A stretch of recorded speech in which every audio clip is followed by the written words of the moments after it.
Hello gamers, welcome back, final game of the day. Welcome back to Super Week, Week 5, Day 1. Final game, we have Universal Basic Income versus Azure Gaming. We just got through a crazy game with Fat Pikachu versus OBS.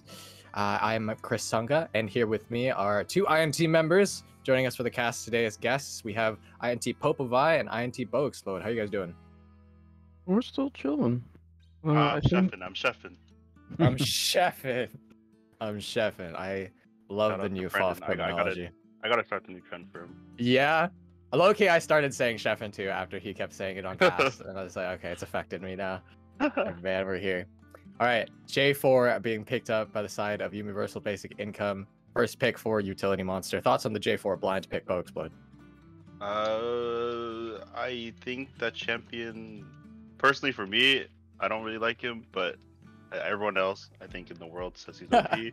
So, a good blind pick, but they do pick Poppy, which is a good counter. I think it's the only counter I can think of right now.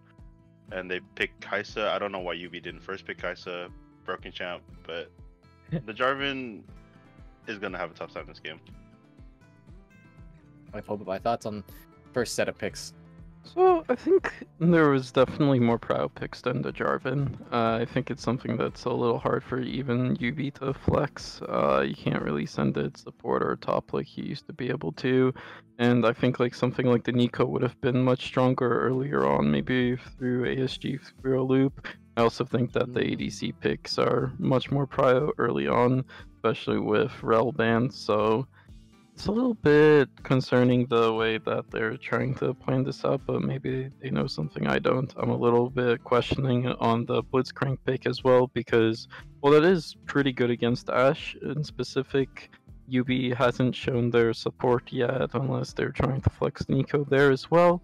And it's something that can be a little bit more difficult of a lane, especially with Kaisa, and if that snowballs early, pretty good way to get around stuff. I think ASG's been catching on to other teams a little bit. Fat Pikachu was getting a little too comfortable, a little bit too out of practice compared to when they were up a division, and now other teams are taking advantage of it, and YUBI's definitely not a team that you can do that with, because they're always trying to be on top of their macro and just do little vision things and stuff like that, and because of that, I think ASG really needs a solid plan going forward. Skipping forward to the next part of the draft there, definitely flexing that Nico because they're picking TF. So, yeah, what do you think about that, Chris? I mean, okay, I've never played Nico support. I've played against it, and I've never been a huge fan of it in the sense that I don't think it's that great. But Zen support of YUBI, originally a mid laner, so I mean, there's some merit there. Could just be aware of more Nico plays than most support players. I'm not entirely sure that I agree with the Nico pick, but YUBI, 4-time champions, can't really disagree with them. Aatrox being the last pick to round out Azure Gaming's picks. I'm a big fan of Nico as a pick. I think the only criticism I have towards it is having it done a bit earlier, because that way they could have also threatened to flex at jungle, and I don't think the J4 is something that would have been as contested versus Nico. Yeah, okay, that's fair. I mean, I have not competed too much in the bot lane recently, so I haven't seen too much Nico, but I think we're ready for the game. I think we're getting straight into it. So here we go. Universal Basic Income versus Azure Gaming. Final game of the day, finally here. Originally, we had 5 games a day, but with Olympus Amber withdrawing, we have a 4-hour show. So shoutouts to them. Anyway, level 1 coming out. Thoughts on the level 1 of this team? I think it's a little bit of a waste to draft Blitzcrank and not invade, but also it is something that's a little bit dangerous against champs like TF, so maybe it's for the best. I would say that it's going to be a really hard game if ASG aren't proactive, because basically every single one of their lanes has some sort of challenge associated with it, because the TF outranges the Veigar and will have map prio for rotations, and it's overall a pretty good pick when you're trying to set up and give a little bit more vision that people kind of start to forget about these days. The Jax is going to be a really strong split push here and have not too bad of a lane against the Aatrox at all. And in the bot lane, especially when level 6 hits, Ashe will be able to start clearing the waves a little bit more comfortably, and hooking a Nico into your team is picking up a hand grenade, so... Oh, is that the strat? Is that the theory behind the Nico pick? That makes sense. I mean, there's... Well, go ahead, Bill. Oh, well, also the the W interaction. You just press W when you see the blitz. Oh, sure. Yeah. Yeah, that makes sense. The ult works too. Send a nuke on them. Yeah. Okay. Well, thoughts on this jungle matchup? We have J4 Poppy. You were saying as a counter earlier, but how does this actual first couple minutes of the early game go for both these junglers? So. Oh. Okay, nice hook. Yeah.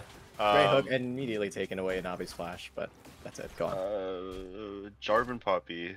Jarvan obviously has really strong ganking power. Poppy does too, but it's not as OP as Jarvan. He can EQ anywhere, whereas Poppy kind of needs a wall, or else she's just pushing the enemy away from her team. But later in like 5v4, okay, first blood. Don't know how that happened. Didn't even see it. We can make assumptions though. We can make assumptions. I'll probably a Blitzcrank hook level 2, but yeah. Yeah. So okay, we get to see it. Okay, cool. Just a flash hook. See the replay. Yep. Simple flash hook and ignite. Level 2 was given over to the ASG bot lane first, so great first blood for them.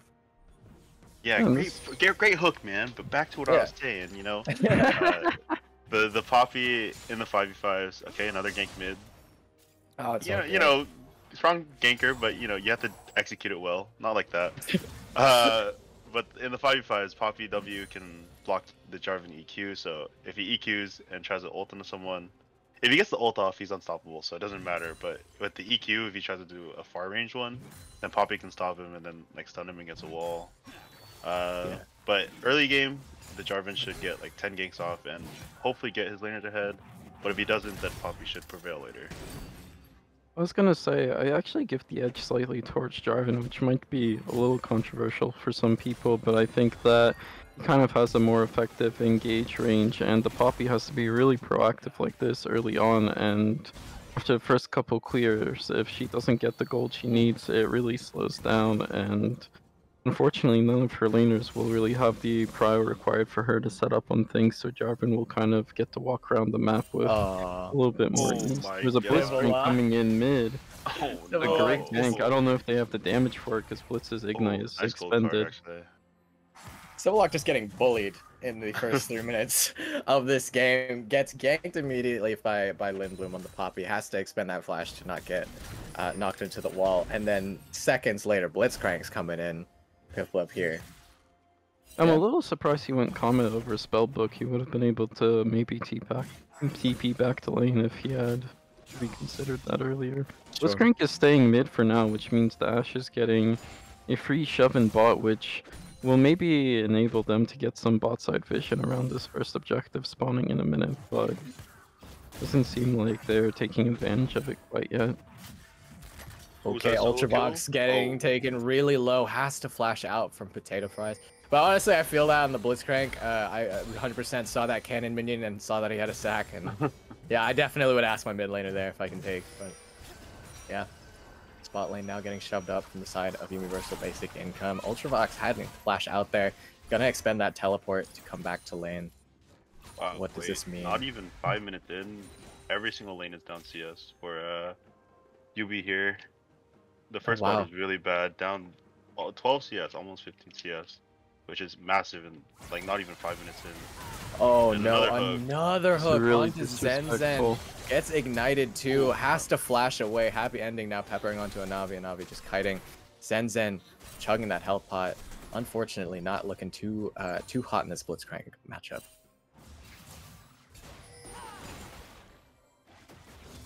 Yeah, Okay. 17 CS down already. That, I mean, Ash is like, it's still good. She's still gonna be useful later with her arrows, but it feels really bad to be down first blood. Oh, that's the W I was talking about.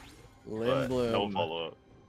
getting the better of Utility Monster there. He's a little too low to try to say anything about this dragon. Should ASG decide to just start it, but Utility Monster just gonna start that recall. I don't think he's cheeky enough to try to go for a steal with that low HP. I know Bow Explode would do it, but I would do it. Yeah. You'd get hooked right over the wall. Yeah, I would and die, and I would say it's not my fault. But yeah, that's the W interaction I was talking about. If Poppy can do that later, then I don't see how Jarvan could get onto the carries without just like flash R'ing, which is not a bad idea either. But they also have Kaisa on the side of ASG, which even if she gets Jarvan ulted, she just auto attacks or W's and ult out.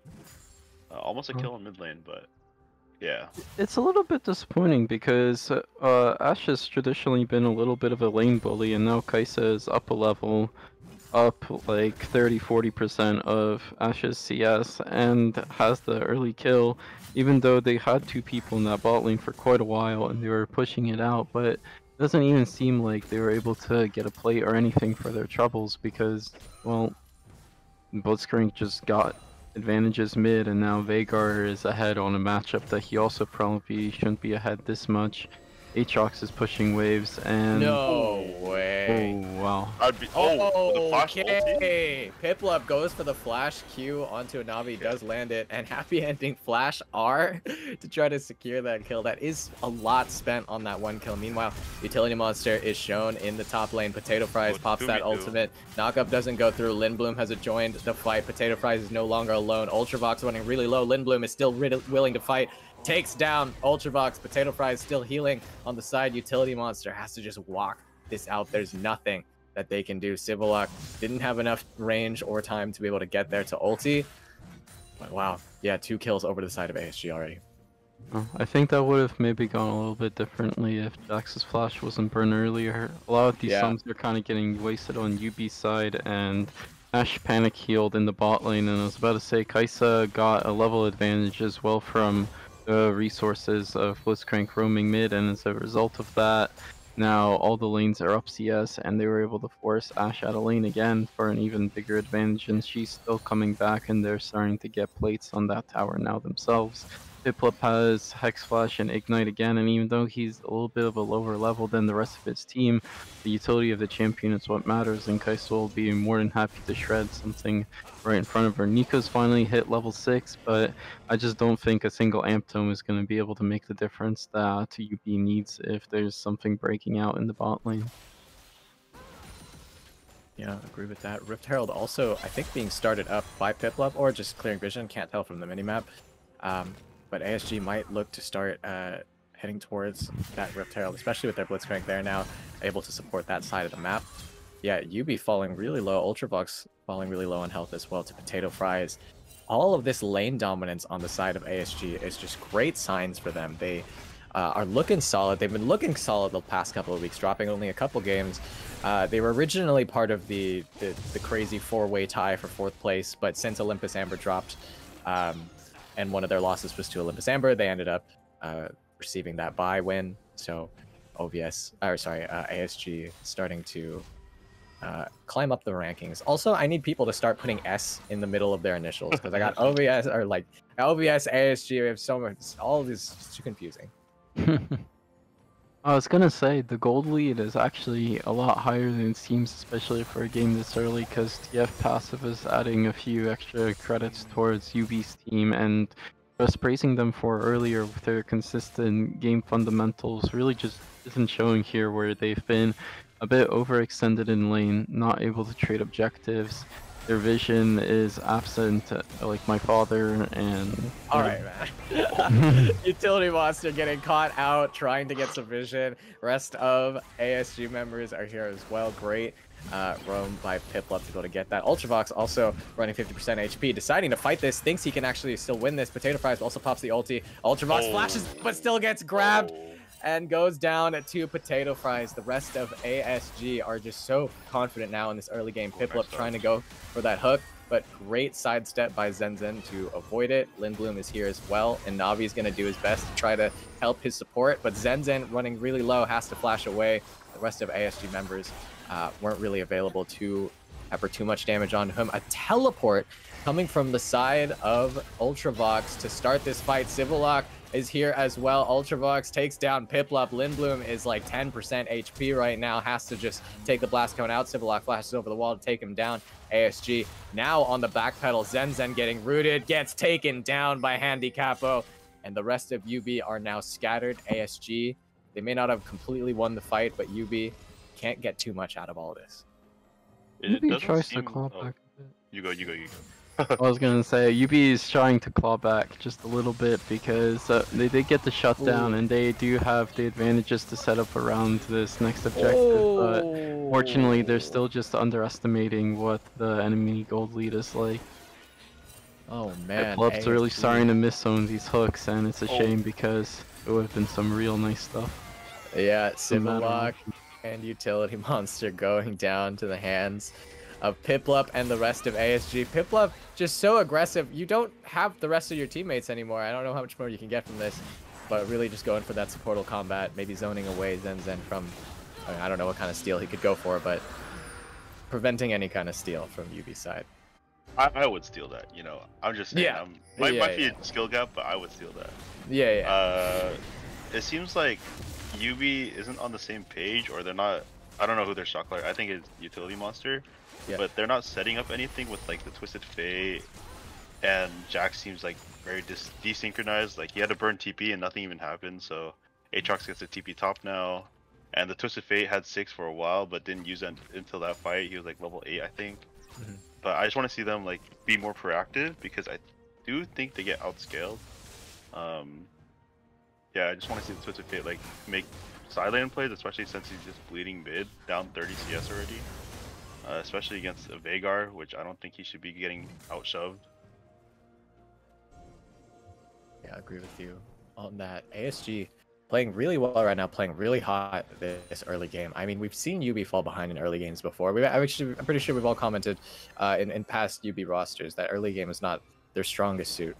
But later in the mid game, when they start making these crazy macro decisions and trying to outmaneuver ASG members, this is where they're going to try to hopefully maybe shine more. This early game is really not going in their favor. 6k lead over the side of ASG. Zenzen getting stunned up, not gonna get anyone. Okay, pops the ulti, but immediately gets deleted by Happy Ending. Civillock gonna have to backpedal as well. He's gonna go down. Handicapo takes him down. Ultravox, Utility Monster have to just retreat from this fight. And ASG, anywhere they walk, anywhere UB walks, anywhere near ASG is just taking them down. Yeah, I'm not really sure what UB was thinking of that. I think it was pretty disrespectful. They could just hit tab and see that the opponents have already gotten all of their first items and way more map control, and you just can't be around like that when you don't have any wards except like one. Go on. Oh man, Handicapo getting that kill onto Utility Monster. UB just slowly falling apart here. Piplup gets that hook onto Ultravox. Piplup is just everywhere this map, grabbing everyone. Ultravox going down as well. I mean, I've seen Piplup's account before this whole season started. I knew he was a Blitzcrank player, but I hadn't seen it in FOF yet. I think this is his first Blitzcrank pick so far. at least in the season, and is just playing phenomenally. Civillock on the Twisted Fate ulti tried to catch someone out there. Zen gets caught out by Piplup again. No more mana on Piplup, so I can't imagine there's any more Qs coming out, but Piplup is just on a killing spree this game. Yeah, and unfortunately for the side of YUBI, the gold is going on exactly who they want it to, and I don't really see an easy way back into this game, considering they've pulled away from 5k to 10k in the last couple of minutes with just a couple picks, a couple towers, and it's already been impossible for YUBI to sub for objectives, especially against El Cranko, and he's just gonna keep cranking away. Oh man. I mean, we rarely see Blitzcranks in FOF, and I don't 100% know the reason why, but I just assume I assumed before it was because, you know, coordinated play is just, it's easier to play around Blitzcrank.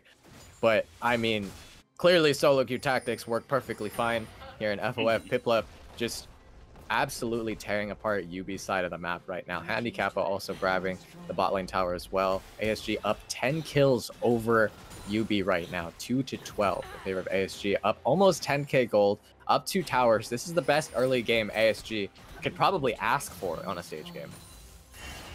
Yeah. Meanwhile, here comes Handicappo getting Ash Arrow. Utility Monster is here as well, and Navi doesn't get taken down by Handicappo's burst, and Handicappo goes down to the rest of YUBI members. Yeah, that's what I want to see more from YUBI. Just be more proactive, go for picks, which their comp is kind of it should give it to them for free. They have Ashel, they have Twisted Fatal, they have Nico, they also have Jarvan, and then Jackson Split, but they haven't been proactive the whole early game, and they just bled too much. Let's just hope that they can get the shutdowns and come back into the game to make it interesting, but if they can't get more picks, then it's over for them. Yeah. I think in the past, YUBI's lanes have definitely bled out through mid and a little bit top when they haven't had the #1 top laner in the league, and the mid laner played something a little bit more supportive. But Jeff God's gaming laning states were usually not so catastrophic, where he was down 40% CS or more, and now it's kind of rough because they had a maybe secondary kind of playability condition of the Jax being able to split and maybe reclaim some of the objective gold bounty, but he's so far down on CS and kills against the Aatrox. It was 1250, 1250. For a second there, he was granted the smite opportunity for a second there. Oh, he doesn't even have an upgraded smite, but... Oh, okay, never mind. that's the sad thing about Jarvan. You have to gank the whole early game so you can't farm. Yeah. Yeah, I mean that kind of connects to like the YUBI being proactive. He didn't really, or he kind of ganked, but it didn't work out. And if that happens with Jarvan, then you're pretty much done for. You can't do the one thing that you're assigned to do. Yeah. I was saying that was going to be maybe the case with Poppy, but it turns out actually the proactive laning and ganks from her early on, and especially Blitzcrank, kind of turned it around. I think Piplup's just trying to take revenge for Fat Pikachu. Yeah, I agree with you on that. Okay, Lindblom being very aggressive. The rest of ASG just completely aggressive in the side of the map. I mean, when they have Piplup, when they have such a crazy hook champion player, I mean, you have so much freedom. It's so easy to just walk around the map. The rest of you have to be so careful. I mean, Ultravox willing to be the one to limit test his movement there and where he can overstep. I'm actually a little bit unsure of why Piplup didn't want to just go for a blind hook into that bush or anything like that. I think maybe they weren't sure about the information, but kind of similar to the end of what... I think it was on CD. Very well might have been. But they're 10k gold ahead, and at 18 minutes, the same case as the end of the last game, where you can just beat them with your wallet. Yeah, this is true. I mean, compared to the last game, Fat Beach was still holding up a fight, but it was so weird because the scoreboard was so even, or at least so close, but they were just still up 10k gold because of all the macro advantages. I mean, here ASG is just clearly outplaying Universal Basic Income in the first 18 minutes of this game.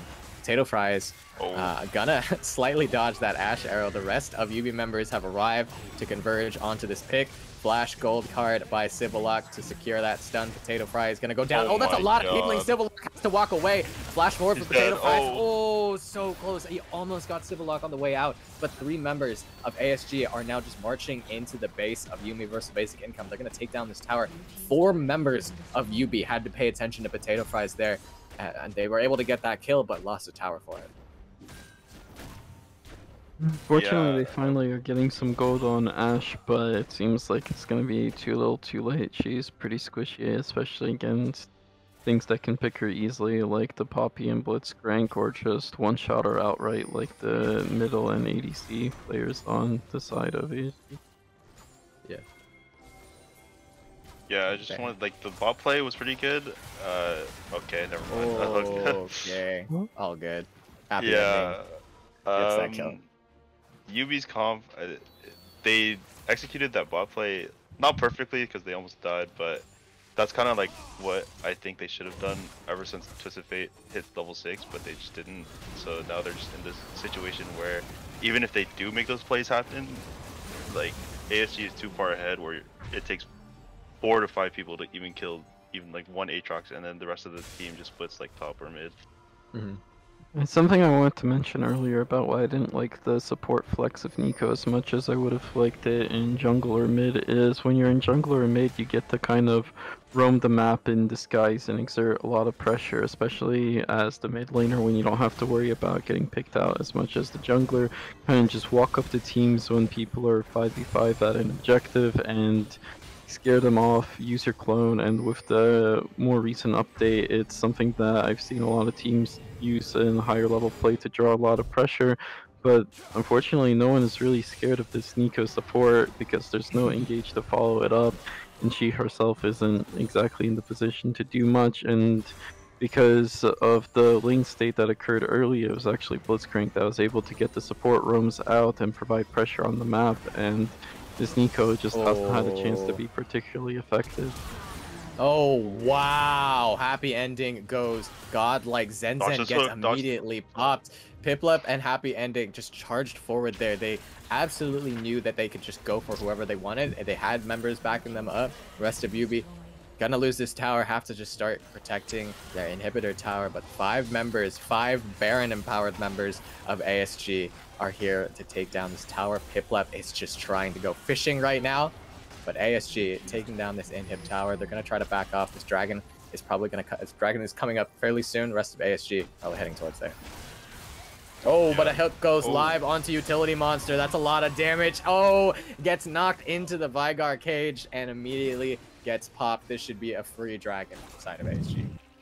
I wonder how much the mid jungle duo of the opponents have kind of practiced this Poppy Vigar combo, because she's been knocking people into the cage a lot. Yeah, it's really impressive. Very coordinated, very clean coordinated play by both sides. Oh, another hook.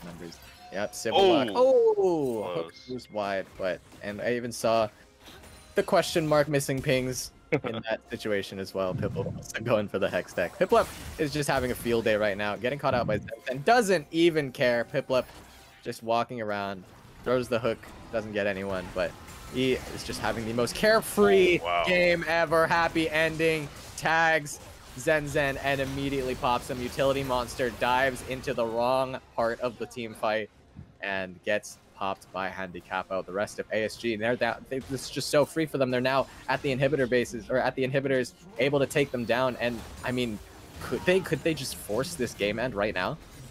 I mean, the Void Seeker from Kaisa almost took down a Navi, so I don't think there's exactly much to stop them. Piplup might give one over to the enemy team as a free gift, but at best it's a Trojan horse.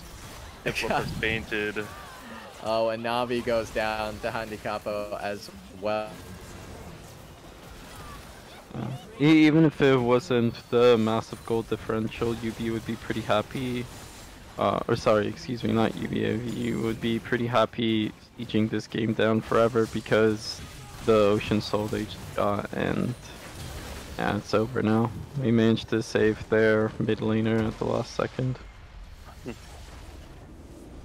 Yeah, that game was kind of crazy.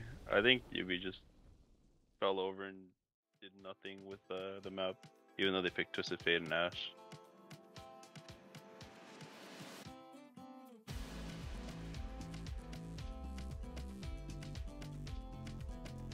This is a VOD replay, so I mean, you just have to stick with the continue screen.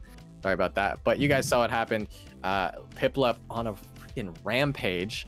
Handicappa also playing super well. Lindblom, honestly, every member of ASG played this match against YUBI fantastically. Wouldn't you agree? Yeah, I was a little bit surprised. I initially started the game off by saying that I think the individual laning phases would be a little bit of a struggle against the champions that YUBI chose, but they quickly got their leads and kind of snowballed, and there was absolutely no stopping them at that point. Bo, thoughts on this game? Yeah, Piplup just played out of his mind. He took over completely. It wasn't even close. I think YUBI just accepted it and surrendered to God Piplup. Surrendered to God Piplup. I mean, I don't have to tell you who to vote for MVP, but honestly, everyone had huge highlight moments. But Piplup was just on such a rampage. This whole game was basically his highlight reel. Like, you could just cut up this game into small parts, and then you have a Piplup highlight reel. So Piplup, if you need a montage, let me know. Check his PC. Yeah. Okay. Well, that's it. That's the final game of the day. Thank you guys so much for watching. We don't have an interview for the final game because it is recorded VOD. But Bo Explode and Popovite, thank you guys so much for casting with me. I super appreciate it. I hope you guys had a great time. Hopefully we can get you guys back another time. Thank you, Twitch chat, for watching. Thank you, Chris Edgeworth, for producing for us today. Thank you for broadcasting. And thank you, FOF players, for being so awesome and just cool in general. Thanks, guys. Shout out to Adobe Creative Cloud, Logitech G, and Academy of Art. Much appreciated. Check out the Friend Info Connect. I put a lot of work in the magazine. Please watch it. Please read it. It's cool. I like it. And yeah, come back tomorrow, same time, same place for week 5, day 2. See you guys later.